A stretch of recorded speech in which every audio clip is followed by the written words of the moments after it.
Hello my dear lovely students, welcome back to my channel Shubham lecturer. Student finally आप सभी का इंतजार खत्म हो चुका है और मैं आपके लिए लेकर आ चुका हूं क्लास 12 हिंदी का एक ऐसा वीडियो जो कि बहुत ही ज्यादा इंपॉर्टेंट है। तो जितने भी हमारे स्टूडेंट इस बार 12th में हैं और जिनको 2024 में हिंदी का पेपर देना है, उनका 6 नंबर मैं इस वीडियो में कंप्लीट कराऊंगा, वो भी ट्रिक से। स्टूडेंट आप सभी को पता है कि आपके हिंदी के पेपर में रस, छंद और अलंकार ये 3 टॉपिक आते हैं। इन तीनों टॉपिक को हम इस वीडियो में एक ही वीडियो में पढ़ेंगे। सही सुना आपने।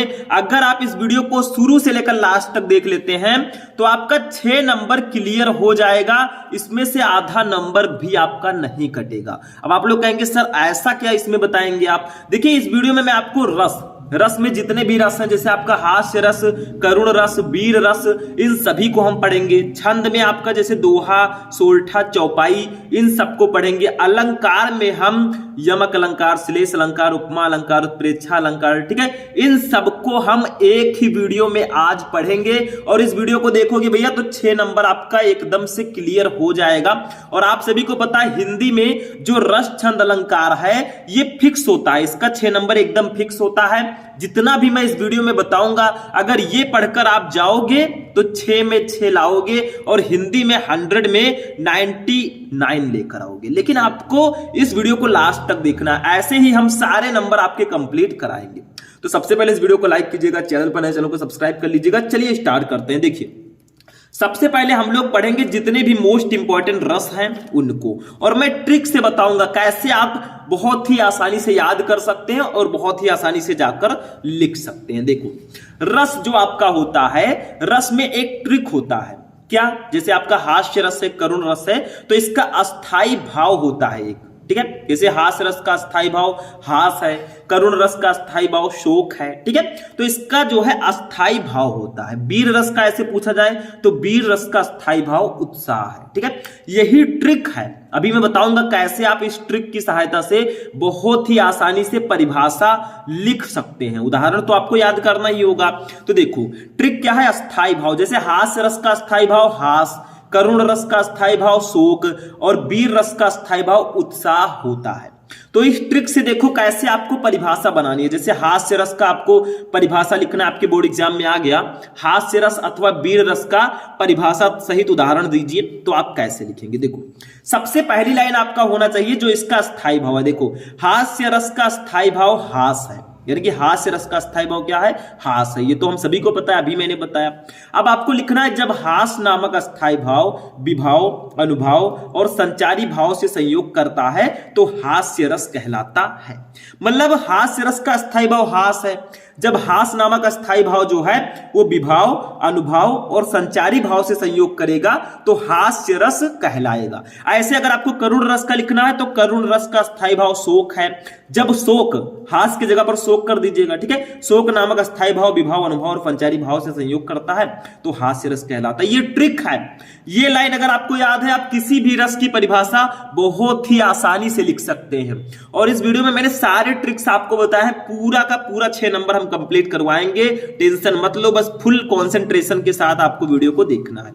तो ये इसकी परिभाषा हो गई। एक उदाहरण लिख दीजिएगा क्योंकि आपको परिभाषा और उदाहरण लिखना होता है। 2 नंबर में सिर्फ आपको परिभाषा और उदाहरण लिखना होगा, ठीक है। जैसे देखिए ये उदाहरण है, नाना वाहन नाना वेशा, बिहसे स्यु समाज निज देखा, को मुखहीन विपुल मुख काहू, बिन पद कर को बहुपद बाहू। ये है हास्य रस का उदाहरण। जब भोलेनाथ जी का यानी कि शंकर जी का जब विवाह हो रहा था तब की ये बात है, ठीक है। लोग उनके वेशभूषा आदि को देखकर बहुत ज्यादा हास्यमय वहां पर होता है, ठीक है। तो यही हास्य रस है। अब आप लोग कहेंगे सर मैंने तो दूसरा उदाहरण याद कर रखा है। अरे भैया उदाहरण आप कोई भी लिखें, बस वो हास्य रस का होना चाहिए। ऐसा नहीं है जो मैं बता रहा हूं यही लिखो। आप अगर इसको याद करके जाते हो यही लिख सकते हो, या फिर जो भी आपको याद है उसको आप लिख कर आइएगा, इसमें कोई दिक्कत नहीं, क्योंकि बहुत उदाहरण है इसके, ठीक है। तो हास्य रस समझ में आया। पहली लाइन हास्य रस का स्थायी भाव हास है, जब हास नामक स्थायी भाव विभाव, अनुभव और संचारी भाव से संयोग करता है तो हास्य रस कहलाता है। जैसे उदाहरण, नाना वाहन नाना वेशा, विहसे स्यु समाज निज देखा, को मुखहीन विपुल मुख काहू, बिन पद कर को बहुपद बाहू। बस हो गया, हास्य रस आपका कंप्लीट हो गया। ठीक है। नेक्स्ट हम देखते हैं रस जो हमारा है भैया, इसमें आपको काफी ज्यादा इंपॉर्टेंट मैं बताऊंगा, जो जो बहुत ज्यादा इंपॉर्टेंट है। देखो नेक्स्ट है करुण रस। अब करुण का मतलब ही आप समझ लीजिए भाई, थोड़ा शोक, थोड़ा पीड़ा, दर्द हो सकता है। ठीक है, तो देखो इसको भी वैसे लिखेंगे, करुण रस का स्थायी भाव शोक है। जब शोक नामक स्थायी भाव विभाव, अनुभव और संचारी भाव से संयोग करता है तब करुण रस की उत्पत्ति होती है। अब आप लोग कहेंगे, बहुत सारे स्टूडेंट किसी बुक से याद किए होंगे, वो कहेंगे सर मैंने तो डेफिनेशन थोड़ा दूसरे टाइप का पढ़ा है। देखिए अलग अलग बुक में लगभग अलग अलग डेफिनेशन होते हैं। आप चाहे इस प्रकार से लिखिए या जो आपने पढ़ा है वो भी लिखिए, कोई भी किसी भी बुक में गलत डेफिनेशन नहीं दिया जाएगा। ठीक है, तो ऐसे आपको लिखना है, करुण रस का स्थायी भाव शोक है। जब शोक नामक स्थायी भाव विभाव, अनुभव और संचारी भाव से संयोग करता है तब करुण रस की उत्पत्ति होती है। उदाहरण देखो, क्यों छलक रहा दुख मेरा उषा की मृद पलकों में, हाँ उलझ रहा सुख मेरा संध्या की घन अलकों में। ये आपका उदाहरण है करुण रस का। अगर आपको कोई दूसरा उदाहरण है यू कैन राइट, आप लिख सकते हैं, कोई प्रॉब्लम नहीं है। बट इतना समझ में आया क्या है इसमें? कुछ नहीं है, बहुत ही सिंपल सा है। जो स्टूडेंट सोचते हैं मैं कैसे अच्छा नंबर लेकर आऊंगा, मैंने अच्छे से पढ़ाई नहीं की है भैया, उनके लिए ये वीडियो रामबाण है। 6 नंबर आपका बिल्कुल कंप्लीट होगा। आपको जो भी देखें फुल कंसंट्रेशन के साथ, जो भी टॉपिक पढ़े उसको डीपली पढ़े, बिल्कुल से फिनिश कर दें। ठीक है, तो ये आपका हो जाएगा करुण रस। एक और रस मैं आपको बताऊंगा जो कि है वीर रस। अब वीर रस में क्या होगा, वीरता की बात की जाएगी। देखो वीर रस का स्थायी भाव उत्साह है। देखिए मैंने डेफिनेशन उसी ट्रिक के अकॉर्डिंग मैं बता रहा हूं। ठीक है, आप ऐसे लिख कर आओगे पूरा नंबर मिलेगा, कह दो एग्जामिनर से 2 नंबर में, और क्या मिलेगा। ठीक है, देखो जब उत्साह नामक स्थायी भाव विभाव, अनुभव और संचारी भाव से संयोग करता है तब वीर रस की उत्पत्ति होती है। उदाहरण देखिए, आपने सुना होगा, खूब लड़ी मर्दानी वो तो झांसी वाली रानी थी। ठीक है, या फिर एक और उदाहरण है, साज चतुरंग धैर अंग में उमंग धारी। ये आपका एग्जाम्पल इसका है जो मैं आपको पहले भी बता चुका हूं। ठीक है, तो वीर रस आपको ये उदाहरण लिखना है, ये भी उदाहरण आपको पहले से ही याद है। जो चीज हमें पहले से याद है उसको फिर से क्यों याद करना भाई, तो इसको पढ़ लो, काम खत्म। ठीक है, समझ में आया? मैं आपको स्टेप बाय स्टेप बता रहा हूं, ऐसे लिख कर आओगे पूरे नंबर मिलेंगे। और अब आपके पास ज्यादा समय नहीं है, जो टाइम है पढ़ने में लगा दो, खुद को इंप्रूव करने में लगा दो, क्योंकि ना तो ये टाइम बार बार आएगा, जो बीत गया है वो अब दौर ना आएगा। ठीक है, और बुक लेकर कह दो इस दिल में सिवा तेरे कोई और ना आएगा। चलिए आगे बढ़ते हैं भैया, नेक्स्ट टॉपिक। अब आते हैं छंद पे। देखिए रस में मैंने आपको 3 बताए, हास्य रस, करुण रस, वीर रस। इन तीनों के अलावा कुछ नहीं आने वाला। श्रृंगार रस हो सकता है लेकिन ऑप्शनल होता है आपका रस। इन तीनों में से एक ना एक जरूर आएगा, ये ध्यान रखिएगा। ठीक है, समझ में आया? श्रृंगार रस का स्थायी भाव रति है। जब रति नामक स्थायी भाव विभाव, अनुभव, ऐसे बना सकते हैं ट्रिक, क्या प्रॉब्लम है, सिंपल सा है। अब आते हैं छंद पे। छंद भी भैया 2 नंबर का आता है हमारे एग्जाम में। तो सबसे पहले हम चौपाई पढ़ेंगे। चौपाई, दोहा, सोल्ठा, इन तीनों को हम इस वीडियो में डिस्कस करेंगे। ठीक है, चौपाई क्या है, बहुत सिंपल सा है। आपको क्या करना होता है, चौपाई की परिभाषा लिखनी होगी और उदाहरण लिखना होगा और मात्राएं गिन के भी बताना होगा, ये ध्यान रखिएगा। चौपाई देखिए, चौपाई सममात्रिक छंद है। इसमें 4 चरण होते हैं और प्रत्येक चरण में 16-16 मात्राएं होती है। मतलब चौपाई नाम से स्पष्ट है, चौपाई जिसके 4 पैर हो, यानी कि जिसके 4 चरण हो, ये तो सिंपल सा है। तो चौपाई सममात्रिक छंद है, इसमें 4 चरण होते हैं और प्रत्येक चरण में 16-16 मात्राएं होंगी। ठीक है, ये ध्यान रखिएगा। समझ में आया? तो देखिए अब कैसे इसको याद रखेंगे, इसमें कितनी मात्रा होंगी। देखिए चौपाई, चौपाई के आगे कितना है, 4। ठीक है, अब 4 को 4 से मल्टीप्लाई कर दो, 16 आ गया, इसकी मात्राएं 16 होंगी। ठीक है, थोड़ा सा ट्रिक, मतलब कोई ट्रिक नहीं है लेकिन आप समझ सकते हैं इसके अकॉर्डिंग, हो सकता है आपको याद रहे। उदाहरण देखिए, देखिए इस तरह से जो हम लिखेंगे ये 2 मात्रा होगी और इस तरह से 1 मात्रा। देखो उदाहरण, बंदव गुरु पद पदुम परागा, सूरज सुवास सरस अनुरागा, अमीय मूरिमय चूरन चारु, समन सकल भव रुच परिवारु। ये एक चौपाई है। ठीक है, इसमें मात्राएं भी मैंने आपको बता रखी हैं। देखो बंदव, बा के ऊपर बिंदी है, 2 मात्रा, 1 मात्रा, 1 मात्रा। जो सिंगल है भैया वो एक ही रहेगा, जो इंगेज्ड है वो डबल रहेगा। ठीक है, जैसे गुरु में छोटा ऊ का मात्रा है तो ये सिंगल होगा, अगर बड़ा ऊ का मात्रा होता तो ये डबल होता। गुरु, ये देखिए रा में छोटा ऊ का मात्रा है तो ये भी सिंगल है। एक एक, ये पहला चरण है, ये दूसरा, ये तीसरा, चौथा। तो चारों चरण में 16 मात्रा है। तो देखिए 2 1 3 1 4 1 5 1 6 1 7 1 8 1 9 1 10 1 11 1 12 2 14 2 16, 16 मात्रा हो गई। 16 इसमें भी होगा, 1 1 2 1 3 1 4 2 6 1 7 1 8 1 9 1 10 1 11 12 2 14 2 16। ऐसे इसमें भी 16 है, देखो 2 1 3 2 5 1 6 7 8 9 10 11 12 13 14 15 16। ऐसे चारों चरण में 16 मात्राएं हैं। इस एग्जाम्पल को याद कर लीजिए, और अगर आपको कोई दूसरा एग्जाम्पल याद है आप लिख सकते हैं, क्योंकि देखिए एक ही टॉपिक के कई उदाहरण हो सकते हैं। ठीक, तो आपको लिख लेना है। जैसे कोई स्टूडेंट बहुत ज्यादा तेज है तो और भी बहुत सारे तेज स्टूडेंट पढ़े हैं। ठीक है, तो वो बहुत सारे एग्जाम्पल हैं उसके। ऐसे देखिए बंदो गुरु पद पद्म परापगा सुरुच सुवास सरस अनुरागा अमीय मूलमय चूरन चारु समन सकल भोरुज परिवारु। ठीक है, एग्जाम्पल थोड़ा अच्छा है, यू कैन राइट, और मात्राएं गिनना भी मैंने आपको बता दिया। नेक्स्ट टॉपिक आते हैं दोहा। दोहा तो आपने सुना होगा, कबीरदास के दोहे। ठीक है, दोहा अर्ध सम्मात्रिक छंद है, मतलब ये अर्ध सम्मात्रिक है। जैसे उसमें 16 मात्रा था वो सम्मात्रिक था, इसमें अर्ध सम, इसमें 13 11 होंगी। ठीक है, ये किसी से नहीं कटती। तो दोहा अर्ध सम्मात्रिक छंद है, इसमें 4 चरण होते हैं। इसके पहले और तीसरे चरण में 13 मात्राएं। देखिए इसमें भी 4 चरण होंगे, लेकिन पहले और तीसरे में 13 होंगे, और दूसरे तथा चौथे में 11 मात्राएं होंगी। ठीक है, ये दोहा होगा आपका। मतलब दोहा अर्ध सम्मात्रिक छंद है, इसमें 4 चरण होते हैं। पहले और तीसरे चरण में 13 मात्राएं, दूसरे और चौथे चरण में 11 मात्राएं होंगी। उदाहरण देखो जल्दी से। मेरी भवबाधा हरो राधा नागरी सोई, जातन की झाई परे श्याम हरित दुतु हुई। ठीक है, ये आपका एग्जाम्पल है। ये पहला चरण, दूसरा, तीसरा, चौथा। तो पहले और तीसरे में ऊपर और नीचे में 13, इसमें और इसमें 11। देखो 2 2 4 1 5 1 6 2 8 2 10 1 11 2 13, इसमें 13 है, इसमें भी 13 होना चाहिए। 2 1 3 1 4 1 2 6 2 8 2 10 1 11 2 13, 13 मात्राएं हो गई पहले तीसरे में। दूसरे चौथे में 11। देखो 2 2 4 2 6 1 7 1 8 2 10 1 11, और 2 1 3 1 4 1 5 1 6 1 7 1 8 2 10 1 11 हो गया भैया। यही है आपका दोहा। तो दोहा अर्ध सम्मात्रिक छंद है, इसमें 4 चरण होगा। पहले और तीसरे में 13 मात्राएं, दूसरे और चौथे में 11 मात्राएं होंगी। सिंपल सा फंडा है और कोई प्रॉब्लम नहीं होना चाहिए। आगे बढ़ते हैं हम लोग, आप भी आगे बढ़ते रहे। ठीक है, सोरठा पे आते हैं। देखिए सोरठा जो है ये थोड़ा दोहा का उल्टा होता है। क्यों? क्योंकि इसके पहले और तीसरे में 11, दूसरे और चौथे में 13 मात्राएं होंगी। ठीक है, देखो यहां पे सोरठा अर्ध सम्मात्रिक छंद है, इसमें 4 चरण होते हैं। इसके पहले और तीसरे चरण में 11 मात्राएं तथा दूसरे और चौथे चरण में 13 मात्राएं होती हैं। मतलब सोरठा जो है ये अर्ध सम्मात्रिक छंद है, इसमें भी 4 चरण होंगे, लेकिन पहले और तीसरे में 11, दूसरे और चौथे में 13। ये दोहा का उल्टा होता है। आप एक लाइन और बढ़ा के लिख सकते हो। उदाहरण देखो क्या है। राम स्वरूप तुम्हार बयान अगोचर बुद्धि पर, अविगत अकथ अपार, नेति नेति नित निगम कह। देखिए एग्जाम्पल है।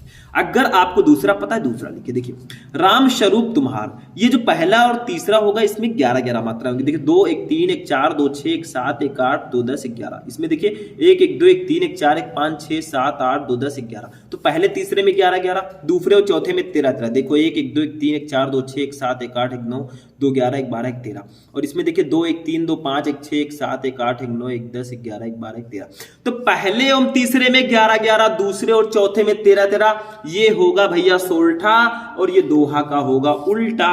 तो ये आपका छंद हो गया। छंद में मैंने क्या क्या बताया? दोहा, सोरठा, चौपाई। ठीक, अब अलंकार पे चलेंगे। जो जो चीजें मैं बता रहा हूं दिमाग में नोट कर लीजिए या कॉपी में नोट कर लीजिए, लेकिन इसको लिख लीजिए, क्योंकि ऐसा ना तो आपको कोई बताएगा और ये तो एग्जाम में 100% आएगा। ठीक है, नेक्स्ट टॉपिक देखो भैया, अलंकार पे आते हैं। अलंकार तो आप हाई स्कूल से ही नहीं, आप जब 6 7 में थे तभी पढ़ते आ रहे हैं। देखो अलंकार, अलंकार में हम पढ़ेंगे अनुप्रास अलंकार, यमक अलंकार, रूपक अलंकार, उपमा अलंकार, इन सब को पढ़ेंगे भाई, किसी को नहीं छोड़ेंगे। ठीक है, जब तक हम 90% नहीं फोड़ेंगे। 95% हिंदी में आप 99 लेकर चलिए। हमेशा अपने थिंकिंग लेवल को ऊपर रखिए, क्योंकि आप तभी वहां तक पहुंच सकेंगे जब आपके अंदर वो जज्बा होगा। ठीक है, आपका टारगेट अगर ऊंचा है, छोटे मोटे काम ऑटोमेटिक होते चले जाएंगे, नो प्रॉब्लम। ठीक है, सोच ऊंचा रखिए। अनुप्रास अलंकार सबसे पहले पढ़ेंगे। अनुप्रास का मतलब वो अलंकार जिसमें समान वर्णों की बार बार आवृत्ति हो, अनुप्रास अलंकार कहलाता है। मतलब ऐसा अलंकार जिसमें समान वर्ण की बार बार आवृत्ति हो, वहां अनुप्रास अलंकार होगा। जैसे देखो उदाहरण, चारु चंद्र की चंचल किरणें खेल रही थी जल थल में। बहुत ही फेमस एग्जाम्पल है, इसको याद करके जाइएगा। ये एग्जाम्पल मेरे अकॉर्डिंग बहुत इंपॉर्टेंट है और इजी भी है। चारु चंद्र की चंचल किरणें खेल रही थी जल थल में, काम खत्म, 2 लाइन का। ठीक है, अब ये बताइए अनुप्रास अलंकार क्यों है? क्योंकि इसमें चा वर्ण देखिए कई बार आया है। चारु में चा, चंद्र में चा, चंचल में चा। तो भैया देखो स्पष्टीकरण छोटा सा लिखेंगे, इन पंक्तियों में चा वर्ण की बार बार आवृत्ति हुई है, अतः यहां अनुप्रास अलंकार है। क्योंकि इस पंक्ति में चारु चंद्र की चंचल किरणें खेल रही थी जलथल में, इसमें चा वर्ण बार बार आया है। तो कहा गया था अनुप्रास अलंकार में कि वो अलंकार जिसमें समान वर्णों की बार बार आवृत्ति हो, अनुप्रास अलंकार कहलाता है। हो गया काम, सिंपल सा है। ठीक है, नेक्स्ट टॉपिक पे आते हैं। नेक्स्ट क्वेश्चन यमक अलंकार पे आते हैं। ये क्या है? यमक का अर्थ है युग्म अर्थात जोड़ा। मतलब यमक का अर्थ होता है युग्म या जोड़ा। वो अलंकार जिसमें कोई शब्द एक से अधिक बार आए परंतु उसके अर्थ भिन्न भिन्न हो, यमक अलंकार कहलाता है। मतलब ऐसा अलंकार जिसमें एक ही शब्द एक से अधिक बार आए और उसका अर्थ भी अलग अलग हो, मतलब शब्द सेम रहे और अर्थ अलग अलग हो, तो वो यमक अलंकार होगा। अब आप सोचेंगे सर शब्द सेम रहेगा तो अर्थ कैसे अलग अलग रहेगा, वो भी मैं बताता हूं। ठीक है, तो समझ में आ गया। यमक अलंकार का अर्थ है युग्म अर्थात जोड़ा। वो अलंकार जिसमें कोई शब्द एक से अधिक बार आए परंतु उसके अर्थ भिन्न भिन्न हो, यमक अलंकार कहलाता है। अब देखिए स्टूडेंट, इसका उदाहरण क्या होगा? देखो, काली घटा का घमंड घटा, नभ मंडल तारक वृंद खिले। अब देखिए घटा यहां पे भी है, घटा यहां पे भी है, लेकिन एक से अधिक बार आया शब्द और अर्थ अलग अलग है। काली घटा का घमंड घटा, मतलब इस घटा का मतलब होता है काला बादल, उसका घमंड घटा, इस घटा का मतलब कम हो गया। देखिए वर्ड एक ही है, शब्द एक ही है, बट अर्थ अलग अलग है। वही कहा गया था वो अलंकार जिसमें कोई शब्द एक से अधिक बार आए परंतु उसके अर्थ भिन्न भिन्न हो, यमक अलंकार कहलाएगा। स्पष्टीकरण देखो, इस उदाहरण में घटा शब्द 2 बार आया है और दोनों स्थानों पर इसका अर्थ भिन्न भिन्न है।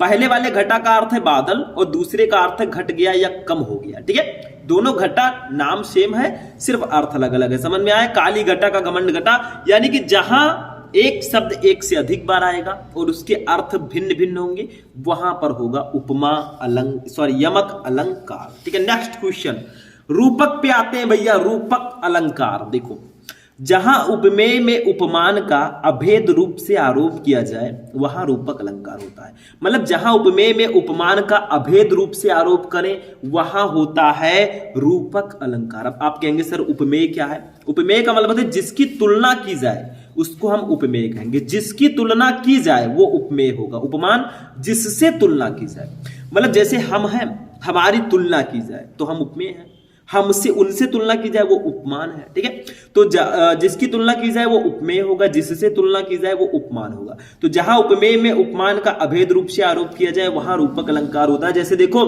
चरण कमल बंदो हरिराई, श्री कृष्ण जी के जो चरण है वो कमल के समान है। यहां पे उपमेय है चरण, क्योंकि इसकी तुलना की जा रही है, चरण की ही तो तुलना की जा रही है। अब किससे की जा रही है? कमल से। जिससे की जाए वो कमल, यानी कि उपमान होगा। वही तो कहा गया था, जिसकी तुलना की जाए, तो चरण की तुलना की जा रही है तो ये उपमेय होगा। उपमान क्या होगा? जिससे तुलना की जाए, तो कमल से की जा रही है तो ये उपमान होगा। बस इतना सा लिख देना, छोटा सा, क्या है, समझ में आ गया? तो रूपक अलंकार क्या है भैया? जहां उपमेय में उपमान का अभेद रूप से आरोप किया जाए वहां रूपक अलंकार होगा। जैसे चरण कमल बंदो हरिराई, श्री कृष्ण जी के चरण जो हैं वो कमल के समान हैं, ये ध्यान रखिएगा। ठीक है, हमने देखा है। आगे बढ़ते हैं। नेक्स्ट क्वेश्चन क्या है? नेक्स्ट टॉपिक उपमा अलंकार। अलंकार में मैं आपको 4 अलंकार बताऊंगा। हमने रस 3 पढ़ा, छंद 3 पढ़ा, अलंकार 4 पढ़ेंगे। ठीक है, देखो उपमा अलंकार क्या है? जब किन्हीं 2 वस्तुओं के गुण, आकृति, स्वभाव आदि में समानता दिखाया जाए या 2 भिन्न वस्तुओं की तुलना की जाए वहां उपमा अलंकार होगा। मतलब जब किन्हीं 2 वस्तुओं, मान लीजिए 2 वस्तु है, ठीक है, हमारे पास मान लीजिए 2 पेन है, ये है, ये है। ठीक है, अब इसके गुण, आकृति, स्वभाव आदि में समानता की जाए। ठीक है, जैसे ये भैया है, इसके ये है पेन, ये थोड़ा पतला चलता है, मोटा चलता है। ठीक है, अब महंगा कौन है आप खुद ही समझ सकते हैं। तो तुलना की जा रही है, दोनों को कंपैरिजन किया जा रहा है। तो जब किन्हीं दो वस्तुओं के गुण, आकृति, स्वभाव आदि में समानता दिखाया जाए या दो भिन्न वस्तुओं की तुलना की जाए, वहां उपमा अलंकार होगा। मतलब कंपैरिजन किया जाए, तुलना किया जाए, वहां पे उपमा अलंकार होगा। उदाहरण देखो, हरिपद कोमल कमल से, मतलब वही एग्जाम्पल ये भी है बस थोड़ा सा डिफरेंट है। हरिपद कोमल कमल से मतलब हरि जी के पैर कमल के समान कोमल है। वही एग्जाम्पल है चरण कमल बंधु हरिराई, मतलब उनका जो चरण है वो कमल के समान है। वही यहां पे भी दिया गया, बस पद लिख दिया गया, पद का मतलब भी चरण ही होता है। तो कृष्ण जी का जो पैर है वो कमल के समान कोमल है। हरिपद कोमल कमल से। स्पष्टीकरण लिख दीजिएगा, जैसे यहाँ पे उपमेय है हरिपद, मतलब हरि जी का पद, क्योंकि इसकी तुलना की जरिए किससे, जिसकी तुलना की जाए वो उपमेय होगा। तो हरिपद, हरि जी के पैर की तुलना की जरिए तो ये उपमेय है। उपमान क्या है, कमल, कमल से तुलना की जा रही तो ये उपमान है। साधारण धर्म है कोमल, यानी कि इसकी विशेषता क्या है, वाचक शब्द है से के द्वारा जोड़ा गया है। तो ये होगा आपका उपमा अलंकार। ठीक है, समझ में आ गया। ये भी काफी ज्यादा इजी था, इसमें कुछ खास आपको नहीं समझना था, बहुत ज्यादा इंपॉर्टेंट है। तो जब किन्हीं दो वस्तुओं के गुण, आकृति, स्वभाव आदि में समानता दिखाया जाए या दो भिन्न वस्तुओं की तुलना की जाए, वहां उपमा अलंकार होगा। जैसे हरिपद कोमल कमल से, कृष्ण जी के पैर कमल के समान कोमल है, तो ये आपका हो जाएगा एग्जाम्पल। ठीक है, तो स्टूडेंट देखिए, आज के इस क्लास में हम लोगों ने पढ़ा क्लास 12 हिंदी व्याकरण का रस, छंद, अलंकार तीनों एक ही वीडियो में। 21 से 22 मिनट की वीडियो में आपको ये सारे टॉपिक क्लियर हो गए। तो इतना आप लोगों को पढ़ के जाना है और 6 में 6 तो आप बिल्कुल लेकर आएंगे इस टॉपिक का। ऐसे ही मैं बहुत सारे टॉपिक बनाता रहता हूं, बस आप लोग सपोर्ट कीजिए। तैयारी हम ऐसी कराएंगे कि आप लोग 99 लेकर आएंगे। ठीक है, टेंशन मत लीजिए। अभी तो ट्रेलर है, पिक्चर अभी बाकी, एग्जाम तक मैं क्या क्या करता हूं और आपकी तैयारी कैसे करवाता हूं देखा जाएगा। ठीक है, तो इस वीडियो को लाइक कीजिए, चैनल पर नए चैनल को सब्सक्राइब कर लीजिए। मिलेंगे हम नेक्स्ट वीडियो में नेक्स्ट टॉपिक के साथ, तब तक के लिए जय हिंद।